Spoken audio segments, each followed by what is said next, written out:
Iron Supporting Food Banks collects food and cash donations for needy families in Newham Borough and beyond. Please consider making a donation via their Just Giving page, the link for which you will find in the description section of this stream. Come on, you Irons! West Ham are massive, everywhere we go. West Ham are massive, everywhere we go. Everywhere we go.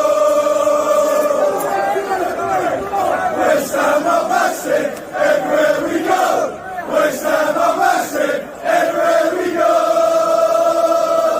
Everywhere we go.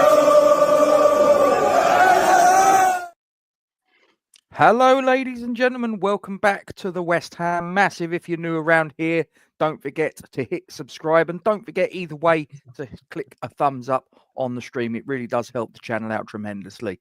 So, ladies and gentlemen, we're here again to discuss the upcoming match that West Ham are going to be involved in. I'm joined by Charlie. How are you, sir? Not too bad. Not too bad. You, Rob? How you been? Yeah, not bad, mate. It's all good in the hood. But that might be about to change. Yeah, I was going to say, calling it involved in might be ambitious.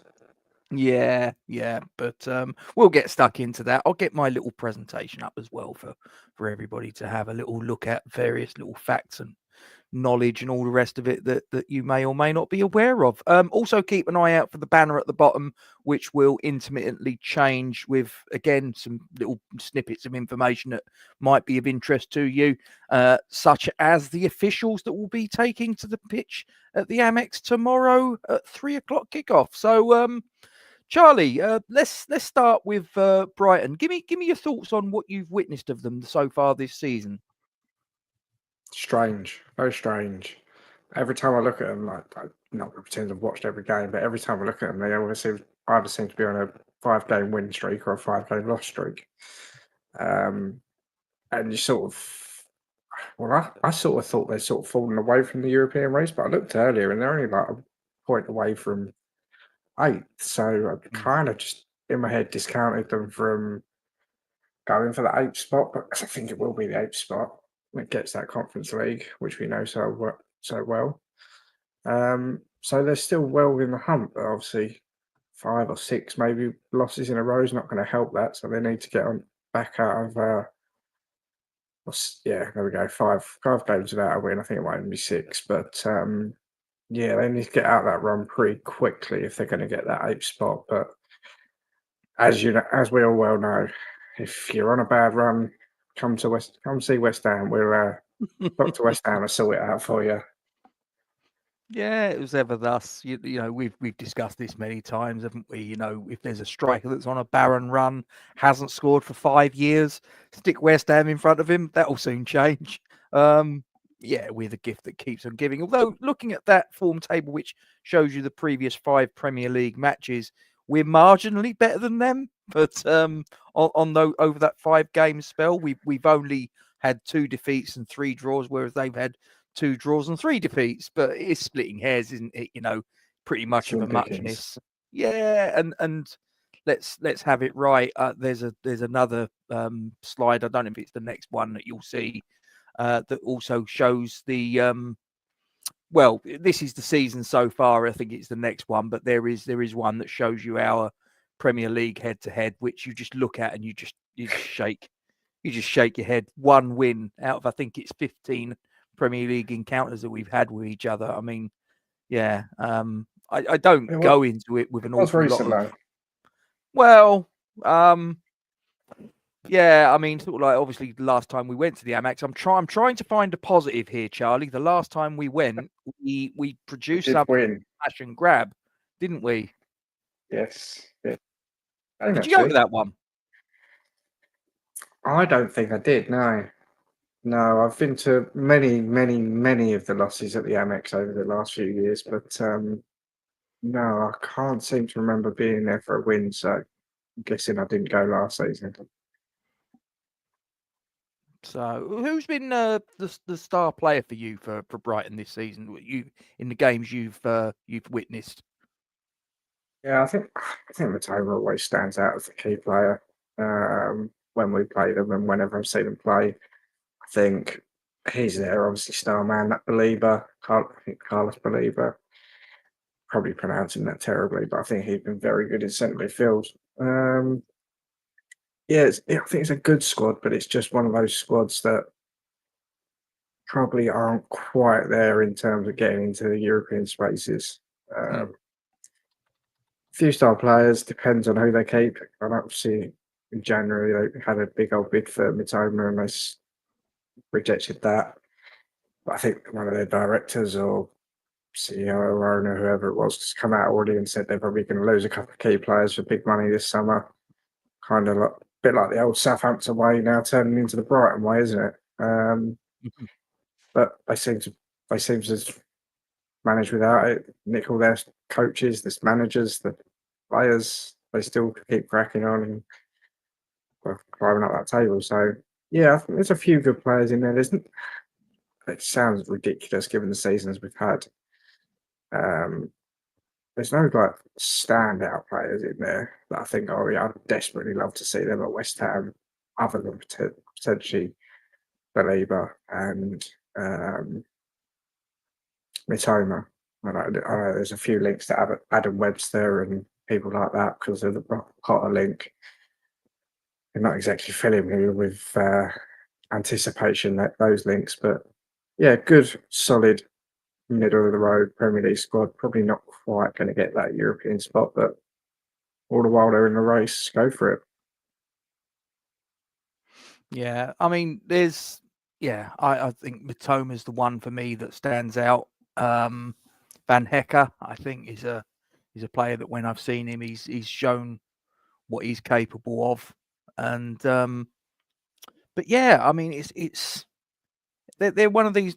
You mentioned it earlier. I think they're quite a streaky team this season. They'll go on a run where they'll look like they're really sort of going places, and then next thing you know, they're going on a bit of a sort of barren patch, which is where they've been at the moment. But hopefully that barren patch will continue. Have you seen anything of Graham Potter's post-match or pre-match presser?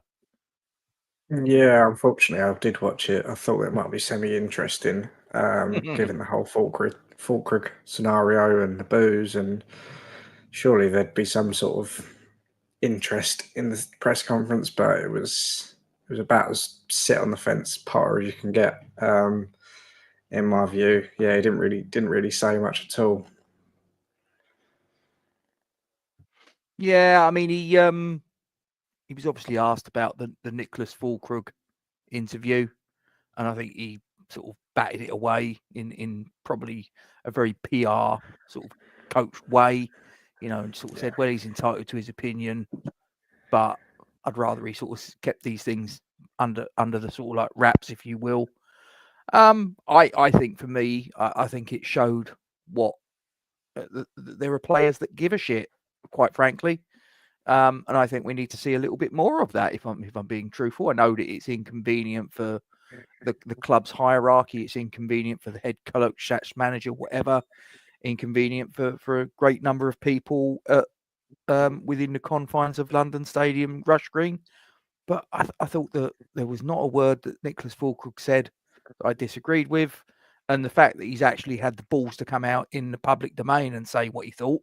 And I actually thought, sort of like watching it again and trying to sort of analyze it, I actually think he was sticking up for the manager in his own way. That was my interpretation of it. Yeah, I think there's been a couple of different people interpreting it different ways, isn't there? But yeah, I agree with you, and I think he was kind of sticking up for Potter without going the whole way, albeit. But yeah, I watched the press conference and he was asked about it, and he kind of just deflected in the PR politician Potter way. But I think you could tell just about from his answers, and I sort of called it when we did the review show, that Potter was never going to like that, and I'm pretty sure he would have said some stronger words to Fulkrug behind closed doors than he did to the press.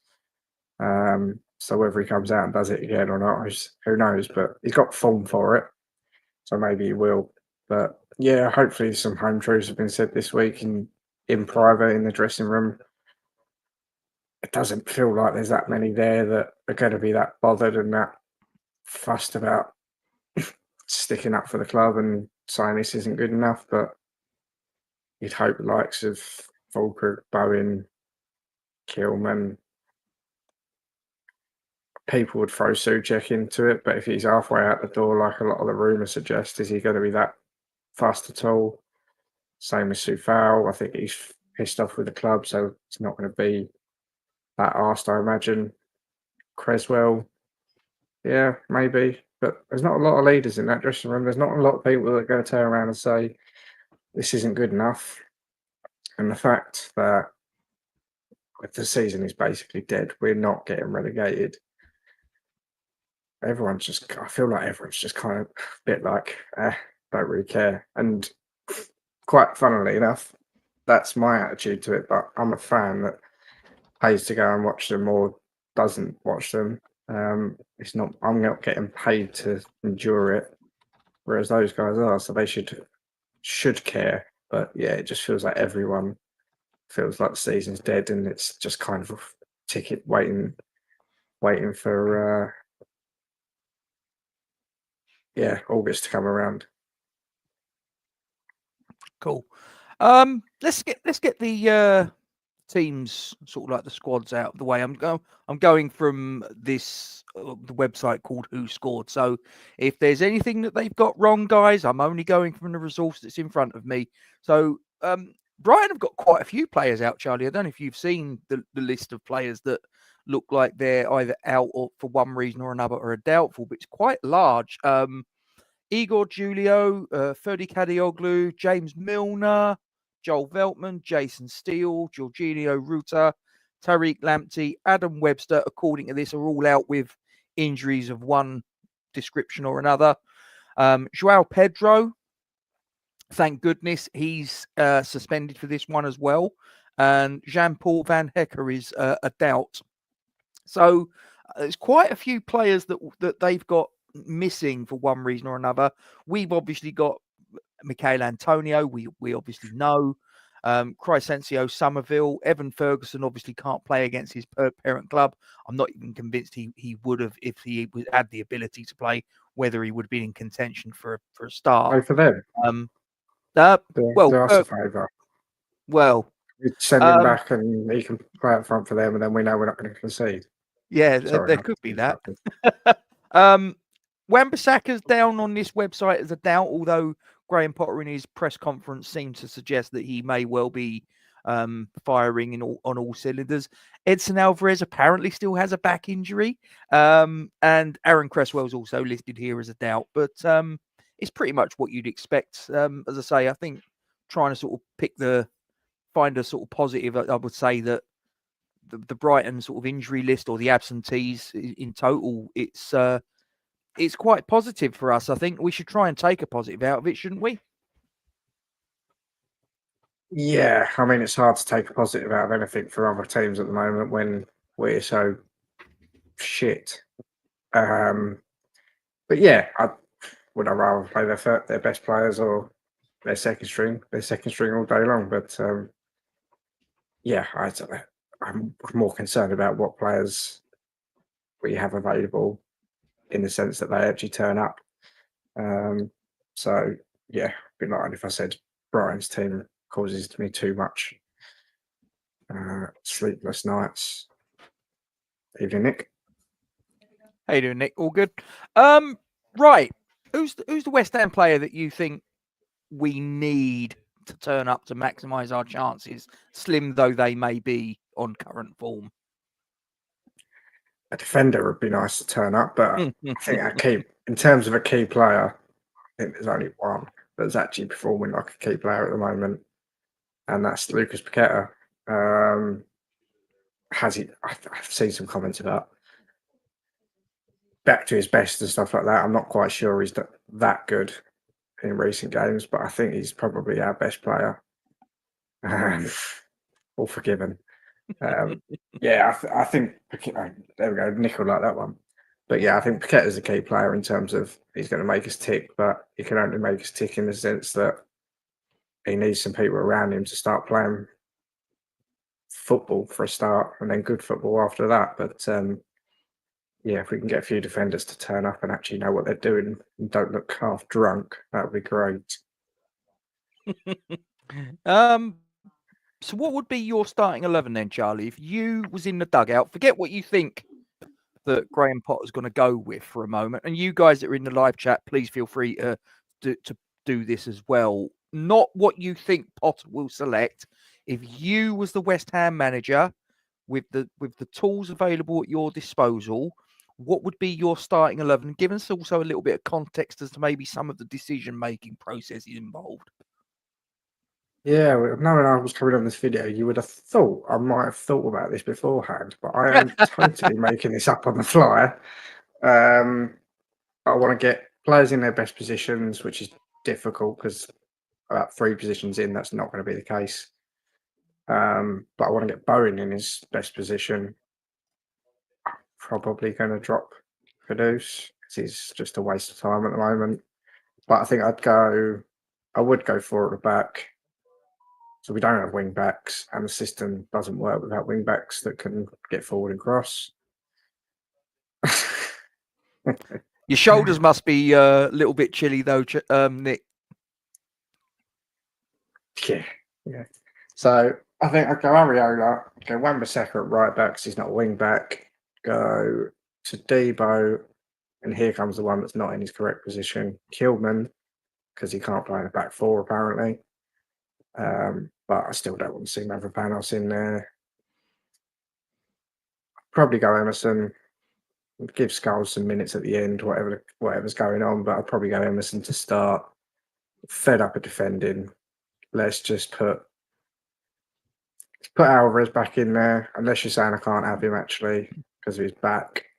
Then I'd probably put. No, I suppose it depends whether you believe it is his back, doesn't it? If you believe that's a load of bollocks, then I would put Alvarez in there if he's actually got a back injury.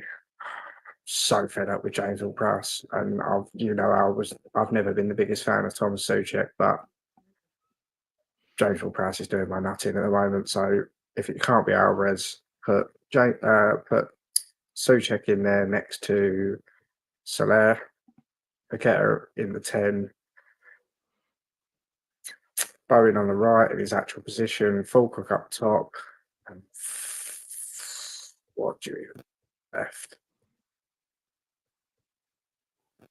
Just stuck with saying Caduce, but it doesn't work. And I've been all saying it doesn't work for 6 months. So what's the point in doing it again? But unless you're going to do something like throw Skulls up there, or I don't know, Orford in the middle and Soler on the left.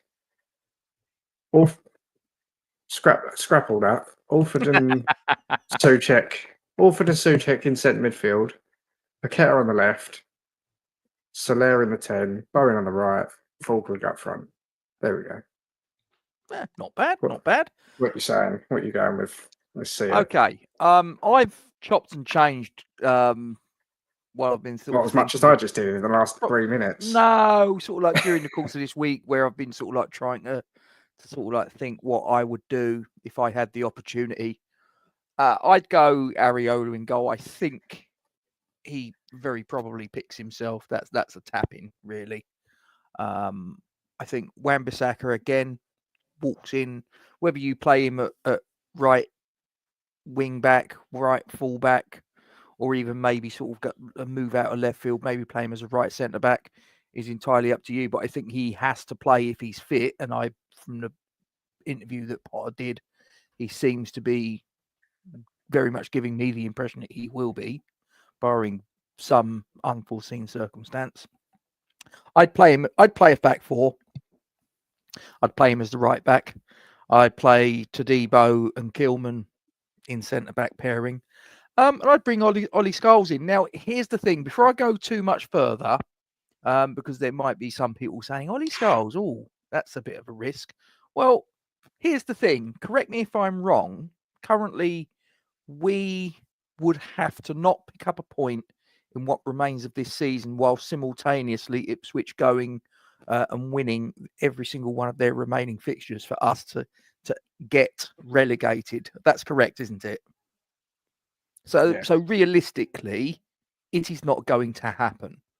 So I've written this season off. I've already written this season off, and I think most sensible West Ham fans have said, look, there is nothing left to play for. We're not going down and we're not qualifying for Europe. So we are now just treading water, whatever we do, right?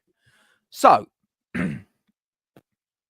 I'm actually looking at this, what remains of this season, as opportunities to maybe give players opportunities that otherwise might not have done.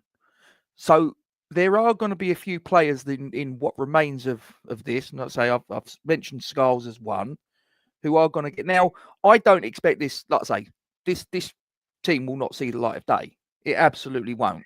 And there will be people saying, oh, yeah, but this player can't play because they're playing for the under-21s tonight.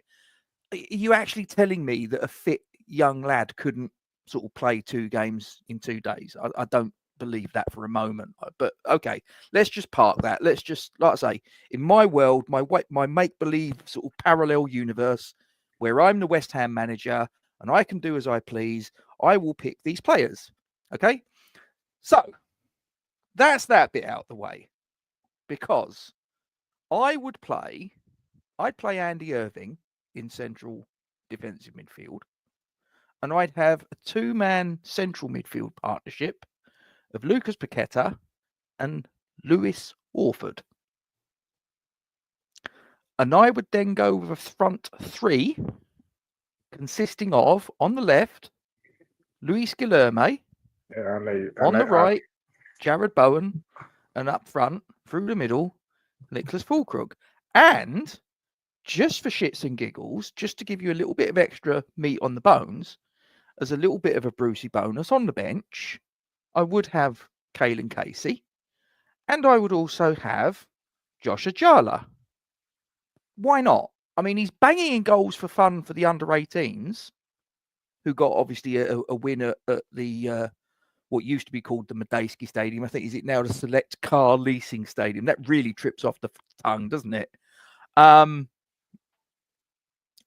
not? You know, surely this is a prime opportunity that these kids can have. And in the case of Andy Irving, he's not a kid, but he's someone that possibly hasn't had opportunities afforded to him. And look, you know, are they all good enough? Are they not good enough? Well, maybe they are, maybe they aren't. But you know what? Only really one way we're going to find out, isn't there? And that's to bloody play them and find out. And if any of them, I think we could probably safely say that Skulls is a first team player. May not be a regular. There might be sort of he's in and out and whatever, but he's in and around the first team picture. I think we can agree with that. Lewis Orford, Luis Guilherme, Andy Irving are all getting, if this was happening, would all be getting opportunities, and then the other players coming off of the bench, you know, and maybe even if just 1 or 2 of them grabbed that opportunity by the scruff of the neck and went, I'll be your, so in the case of Lewis Orford, I'll be your central midfield star for next season. You don't have to spend 40, 50 million pounds because your guy's right here. He's me.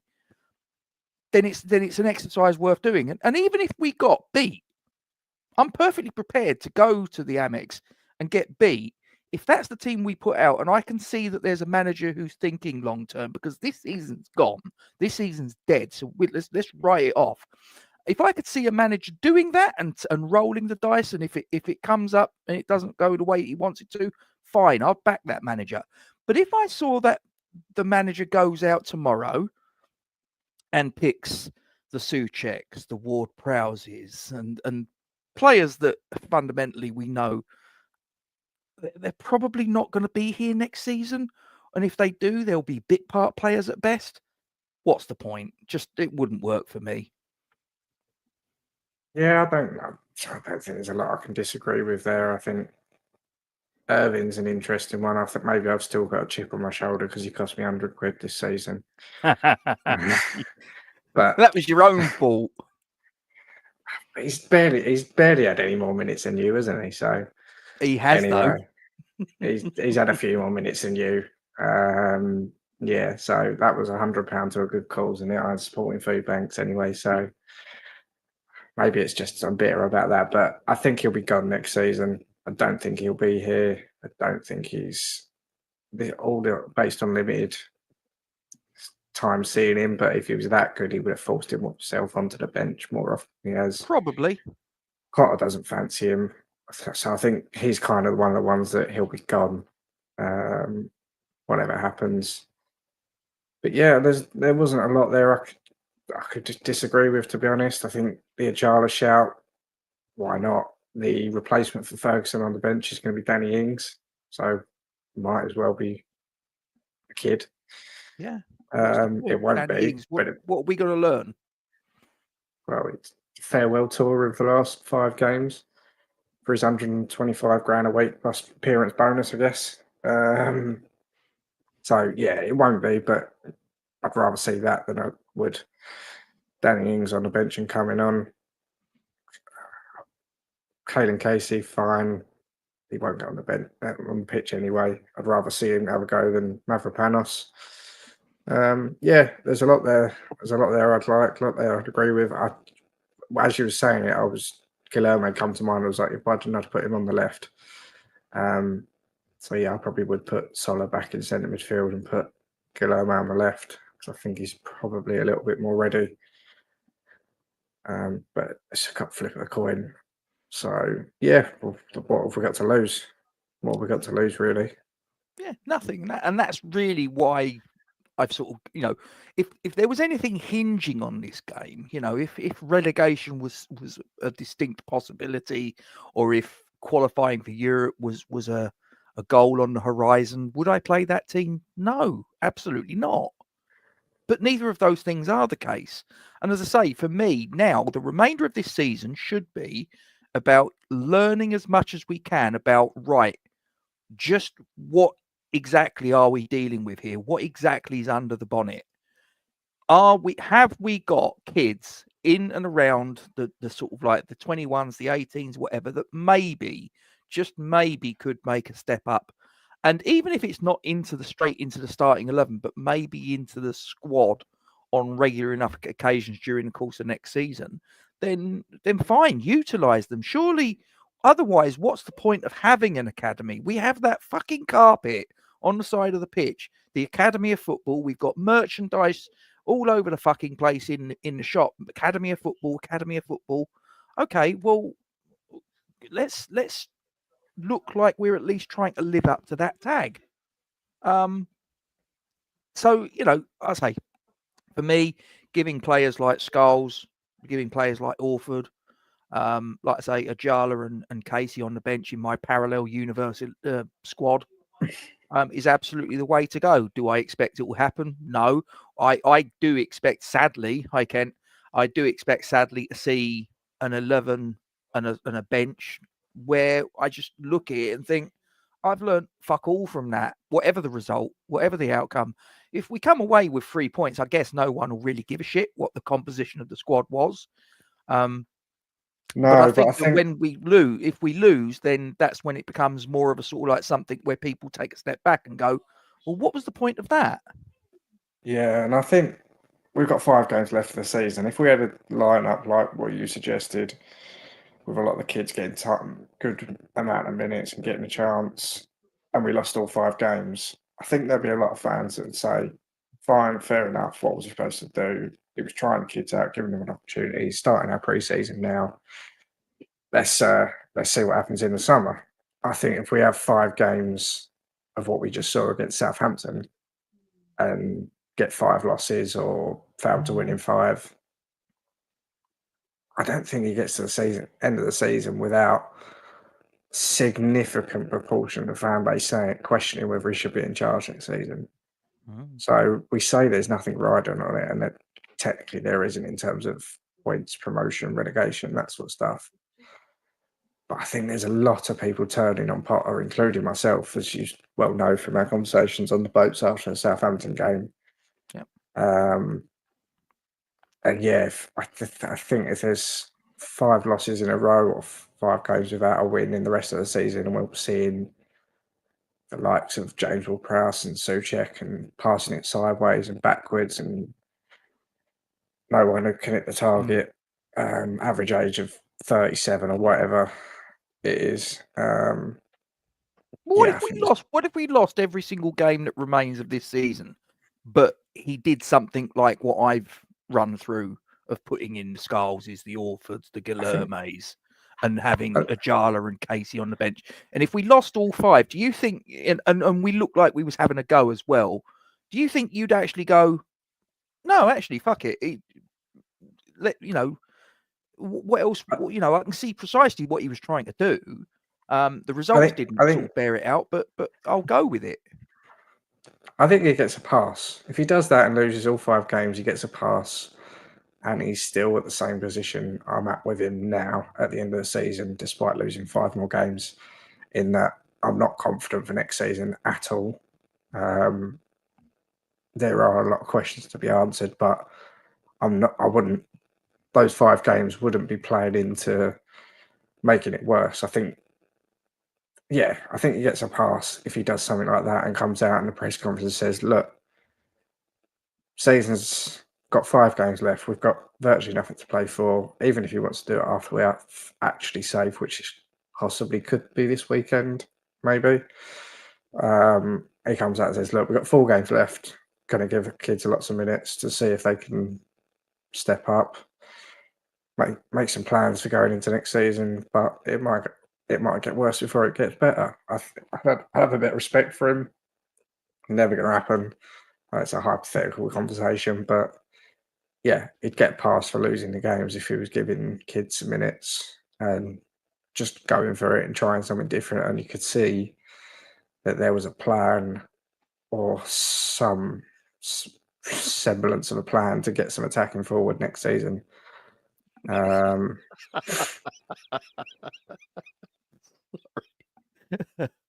Oh, Nick, I don't think Nick's like Potter. Oh dear. Oh, don't want any kids to be allowed near him. Sorry, we're talking about. Oh no, I'm not going to go there. That could take a very very dark turn if I just let that thought go. Let's leave that there. Messing about that one the better. We all know what you were saying. We all know where you were going. Don't worry about that. Did. He's a cunt, but he's not been proven to be that much of a cunt quite yet. Sorry. Oh, sorry. Oh dear. No, yeah. I come on, no. Let's not go there, Nick. Let's not go there. Steady. I don't know what you're doing under your blankets. Yeah. Anyway, I've lost. Where was we? Yeah, where was we? Brighton, right? Yeah, I think so. Yeah, Steve's saying the same as well. He's gonna pass on Nick's generous offer. The only blanket that only covers feet or shoulders, but not both at the same time. Yeah, it's about the middle. I'm worried about covering. Yeah. So what's your thoughts on the outcome tomorrow? Let's suppose he goes with the team that you probably think he will, not your team, not my team, but the Potter squad, the Potter 11. How do you think this game plays out, and what do you think the final score is going to be? I'll answer your first question first, and I'll answer it honestly, and then I'll give you a prediction and some actual thoughts. Your first question was, what do I think about tomorrow's game, or how do I feel about it? I couldn't care less. You know how much you absolutely know how much I care about this game tomorrow. Given the fact I'm going to go and play golf instead of watching it. I'm so fed up and done with the season. The season, West Ham, Potter, everything about what's gone on the last 3 years, aside from a good day out in Prague. I don't care. I think we could. Last time I played golf, when we was playing football, West Ham were playing a game, was Crystal Palace, when we went 4-0 down in about 20 minutes. I think that could happen tomorrow. Get the notification through on my phone. I'll be like, whatever. Where's the next hole? I just don't care anymore this season. Come August, I'm sure it'll be different, but that's how I'm feeling. In terms of how I think the game will go, it's 2 teams Or sideways. He does a sideways pass once or twice a game. Give him credit. Yeah, in terms of how I think the game will go, it's two really shit form teams at the moment. Yeah. We're a team shit out of form with nothing to play for, players that hate each other, with no leaders, and a manager that's been in the job 5 minutes and already getting questioned by, rightly so, by the way, a lot of the fan base, including myself. The other is a team shit out of form at home, 1 point behind European football places. Definitely something to play for. With a good team, good squad harmony from the outside anyway. A manager that's, I know, has been called out a few times over the season, but seems to be doing fairly well with a decent Brighton squad. I just think all arrows point towards us losing. And it would just be mental and very West Ham-y for us to just pull out a result tomorrow when it means nothing, and ruin their chase for Europe. But God, we're scraping the bottom of the barrel for something to play for this season now. Yeah. Can we be beating marginally Spurs, less shit than them?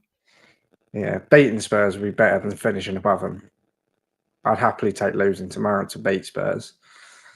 Would I be marginally more happy if we finish above Spurs and Man United? Yes. Is it going to give me any more positivity going into the summer and next season? I don't think so. Yeah, and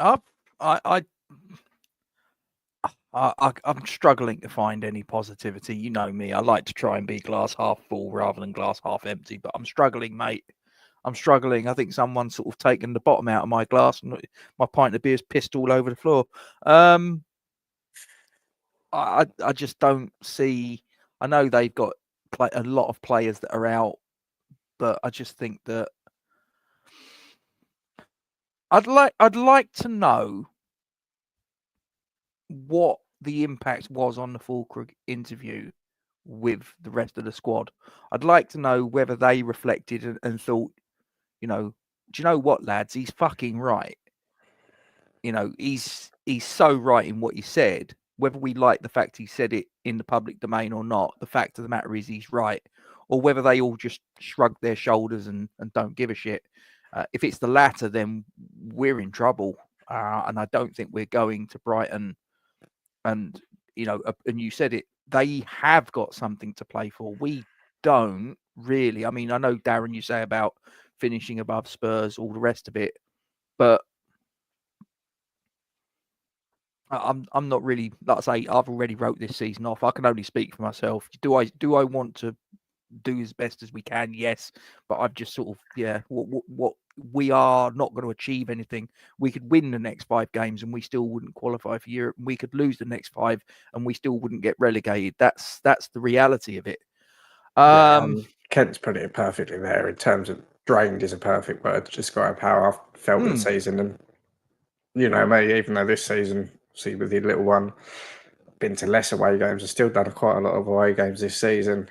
Brighton's one of the most enjoyable to actually do. So for me to be saying sack that off and not go to away day when I had the opportunity of a ticket presented to me, go and play some golf in the sun instead. I mean, it's not a hard decision, put it that way. But yeah, a couple of seasons ago, I wouldn't have been making that choice. But yeah, drained is perfectly put it, Kent. Yeah, I think I think we lose. I think we lose 2-1, and I think the one goal we get right at the end is a consolation goal from Nicholas Fulkrug, who will just sort of pop up and get on the end of a move and yeah, mate, I'll snap his look forward Achilles. to his. Oh, don't say that. Don't say that. No, but yeah, no, I'm just struggling to find a version of this game that's going to play out tomorrow where we don't sort of don't struggle, because, as I say, if he goes with the starting 11, I think he will, where it's quite, the midfield is quite samey, and there's no sort of bite, and there's no mobility in there, and all the rest, which has been a problem we've had all season, let's be honest. And I just don't really see how we go to Brighton, injury problems or not, and manage to get 3 points. That's just my opinion, and I hope I'm wrong. Absolutely hope I'm wrong, but yeah, just not sure it will happen.